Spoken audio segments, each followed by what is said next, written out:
Hello बच्चों, आज हम पढ़ेंगे कक्षा 12वीं के लिए हिंदी इलेक्टिव विषय का एक चैप्टर जिसका नाम है जहां कोई वापसी नहीं। इसके राइटर हैं निर्मल वर्मा।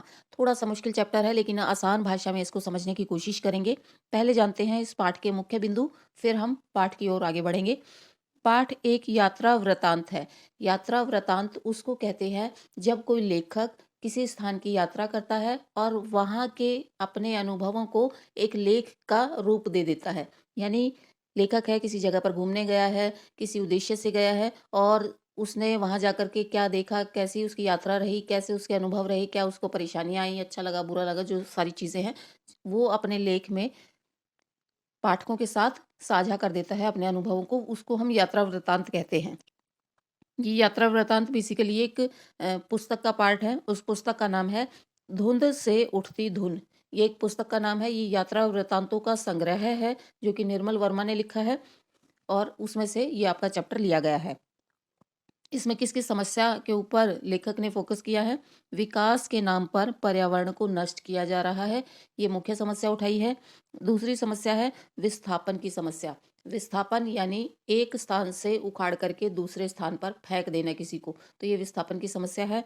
और तीसरा इसमें मुख्य बिंदु है विकास और पर्यावरण में संतुलन होना चाहिए। ये इसके मेन कंसर्न है चैप्टर की। चलिए चैप्टर की ओर आगे बढ़ते हैं। आप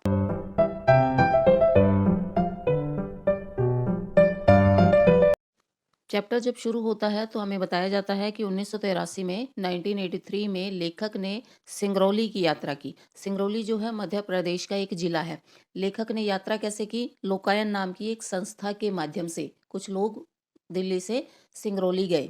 अब लोकायन आप समझ सकते हो, कोई एनजीओ टाइप कोई संस्था रही होगी और उसने एक सर्वे कराया कि जो विकास हो रहा है उस विकास के पीछे क्या कहीं विनाश भी हो रहा है। उनका ये कंसर्न रहा होगा और इस टॉपिक पर सर्वे करने, रिसर्च करने लेखक और उसके कुछ मित्र जो हैं सिंगरौली जाते हैं।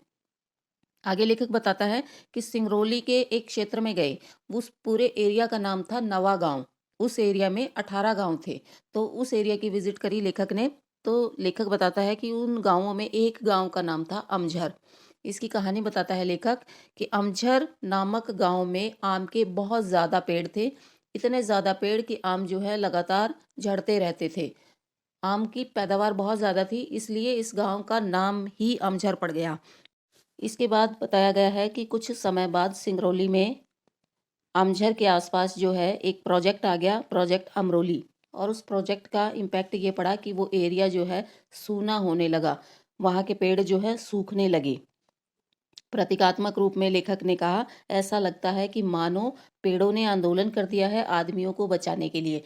हमने जैसे बहुत सारे आंदोलन सुने हैं कि प्रकृति को बचाने के लिए लोगों ने आंदोलन किए, वैसा ही एक उदाहरण भी इसमें दिया गया है कि टिहरी गढ़वाल में लोगों ने आंदोलन किया था पेड़ों को बचाने के लिए। वहाँ पर एक बांध परियोजना आई थी, कोई बांध बनना था, तो बहुत सारे पेड़ों को काटे जाने का खतरा था, तो लोगों ने वहाँ आंदोलन किया था पेड़ों के लिए। तो लेखक को लगा कि अमरौली प्रोजेक्ट में पेड़ों ने आंदोलन किया है लोगों को बचाने के लिए।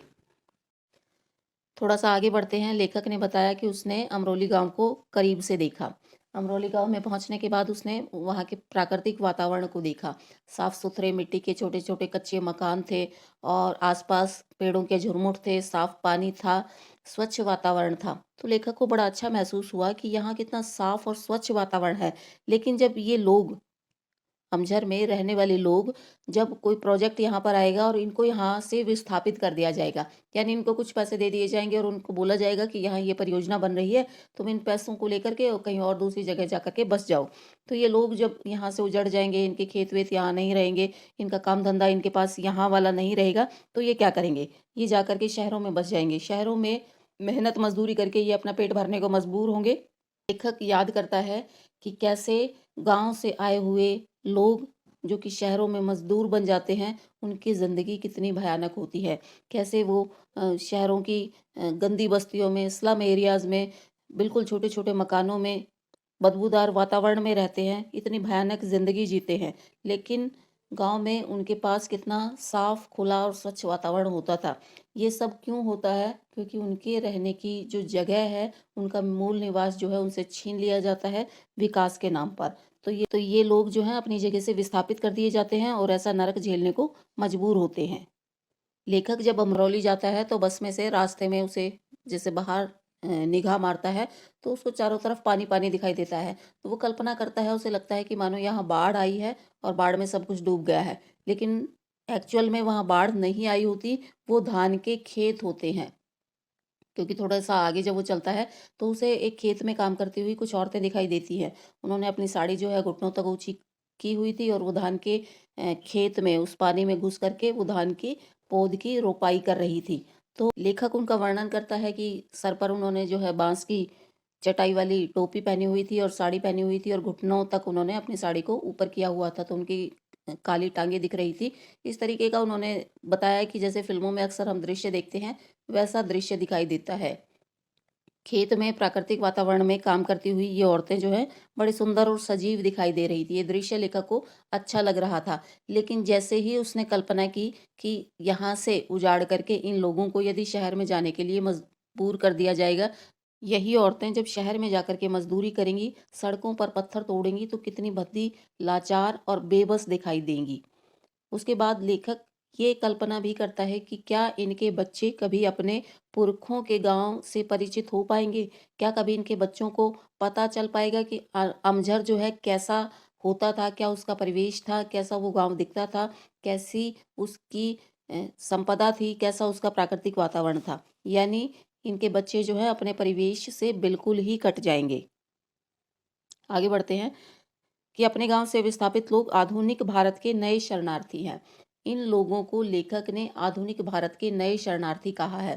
भारत के साथ जो आधुनिक विशेषण लगाया है, यहाँ पर ये व्यंग्य का काम करता है कि जैसे जैसे भारत आधुनिक होता जा रहा है, वैसे वैसे इस प्रकार के शरणार्थियों की संख्या जो है बढ़ती जा रही है।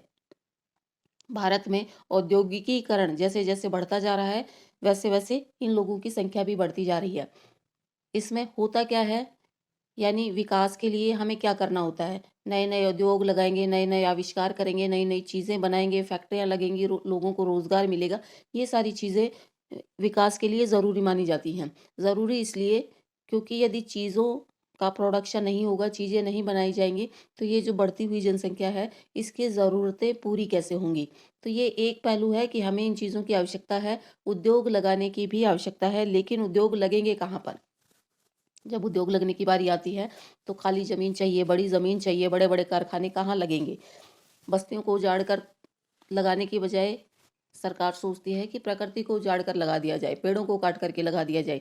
तो प्रकृति को नष्ट कर दिया जाता है, या फिर कुछ ऐसे दबे-कुचले लोग हैं, गाँव वाले हैं, इनको मजबूर कर दिया जाता है कि इनकी ज़मीनें ले ली जाती हैं, इनको थोड़े बहुत पैसे दे दिए जाते हैं कि कहीं और जा कर के अपना कुछ और काम धंधा कर लो या कहीं और जा कर के बस जाओ।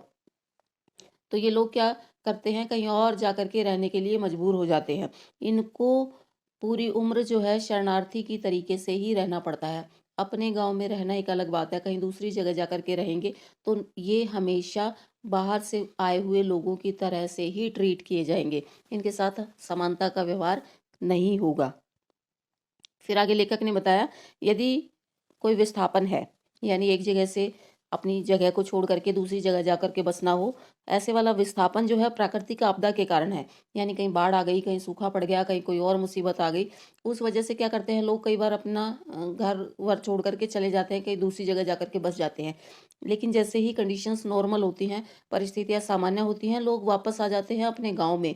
लेकिन यदि उस गाँव से विस्थापन हो गया विकास के नाम पर, यानी फैक्ट्रियाँ बन गई हैं गाँव में और वहाँ से लोगों को विस्थापित कर दिया गया है, तो वो चाहकर भी अपने गाँव में वापस नहीं लौट सकते, क्योंकि वापस लौटकर वो रहेंगे कहाँ? उनकी ज़मीनों पर तो फैक्ट्रियाँ बना दी गई हैं। तो ये 2 तरीके के विस्थापन बताए हैं लेखक ने। एक होता है प्राकृतिक विस्थापन और एक होता है मानव निर्मित विस्थापन। प्राकृतिक विस्थापन में फिर भी गुंजाइश है कि स्थितियां नॉर्मल हो जाए, तो प्रकृति जो है सामान्य जब हो जाएगी तो दोबारा से आकर के लोग वहां बस सकते हैं। लेकिन जब मनुष्य ने विस्थापित कर दिया, तो उनके वापस आकर के वहां रहने की, अपने परिवेश में दोबारा से शामिल होने की गुंजाइशें जो है बिल्कुल खत्म कर देते हैं। आगे चलते हैं। लेखक मानता है कि नासमझी के कारण एक भरे पूरे प्राकृतिक परिवेश को कितने बुरे तरीके से उजाड़ा जा सकता है। ये अगर किसी को समझनी है बात, तो सिंगरौली का उदाहरण देखना होगा। सिंगरौली के प्राकृतिक वातावरण के बारे में इस पैरा में लेखक ने बताया है कि कितना समृद्ध वातावरण था सिंगरौली का, लेकिन सरकार की नासमझी के कारण आज वो बिल्कुल उजड़ गया है प्रदेश। लेखक का अपना खुद का ओपिनियन है कि ऐसे वाले विकास जो है अगर रेगिस्तान में किए जाएँ तो ठीक है, जहाँ प्रकृति को ना उजाड़ना पड़े, ऐसे वाले विकास जो हैं वहाँ किए जाने चाहिए। लेकिन ये भूमि जो है बहुत उपजाऊ थी, चारों तरफ जंगल थे, एक श्रृंगावली नाम की पर्वतमाला थी, जिसके आधार पर सिंगरौली नाम पड़ा। यानी एक पूरी पर्वतमाला थी श्रृंगावली नाम की, उसके आधार पर इसका नाम सिंगरौली पड़ा। बहुत सारे जंगल थे उस पर्वत के आसपास, पर्वत श्रृंखला के आसपास। कत्था के, महुआ, बांस और शीशम के पेड़ भारी मात्रा में वहां पर उगते थे। चारों तरफ प्रकृति इतनी समृद्ध थी कि इसे काला पानी कहा जाता था। काला पानी जैसा आप जानते हो अंडमान निकोबार द्वीप समूह को कहा जाता है, क्योंकि वहाँ प्राकृतिक संपदा बहुत घनी है। अंग्रेज़ों के समय लोगों को यातना देने के लिए वहाँ की जेल में भेजा जाता था, तो नॉर्मल भाषा में उसको काला पानी कहते थे। तो सिंगरौली का प्राकृतिक वातावरण ऐसा है कि वो बाकी हिस्सों से कटा हुआ सा लगता है, क्योंकि प्राकृतिक संपदा इतनी ज़्यादा है यहाँ पर। चारों तरफ पहाड़ियाँ हैं, पेड़ हैं, जंगल हैं, उनसे घिरा हुआ एरिया है, तो लोग यहाँ से बाहर जाने में और यहाँ बाहर से अंदर आने में हिचकते हैं लोग, इसलिए इसको काला पानी कहा जाता था।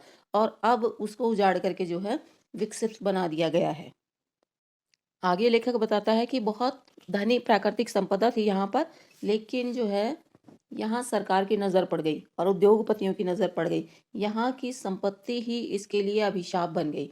जितना ज़्यादा समृद्ध प्रदेश था, उतना ही बड़ा अभिशाप जो है ये अपने आप के लिए बन गया। बहुत सारी खनिज संपदा यहाँ पर छिपी हुई थी और उन खनिजों को निकालने के लिए बार बार इस प्रकृति को उजाड़ा गया। 3-4 पॉइंट मैंने लिखे हैं कि ये कौन-कौन सी परियोजनाएँ यहाँ पर चलाई गई जिससे प्रकृति को उजाड़ा गया। इनको आपको ध्यान से देखना होगा। एक बार यहाँ रिहंद बाँध बनाया गया जिसके कारण हज़ारों गाँव उजड़े।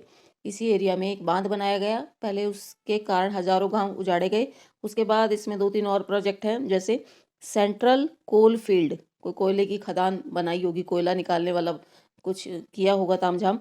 उसके बाद national super thermal power corporation, यानी बिजली बनाने का संयंत्र लगाया गया होगा। कोयले की खदानें बनाई गई हैं। कोयला आधारित ताप विद्युत गृह, कोयलों से जब बिजली बनती है, ऐसे वाला कोई प्रोजेक्ट यहाँ पर लगाया गया। इन सभी परियोजनाओं के कारण प्रकृति जो है उजड़कर सीमेंट का जंगल बन गई, वास्तविक जंगल से सीमेंट के जंगल में परिवर्तित हो गई। आगे बढ़ते हैं। लेखक बताता है कि कोई व्यक्ति सोच भी नहीं सकता कि विकास का इतना दुखद परिणाम भी हो सकता है।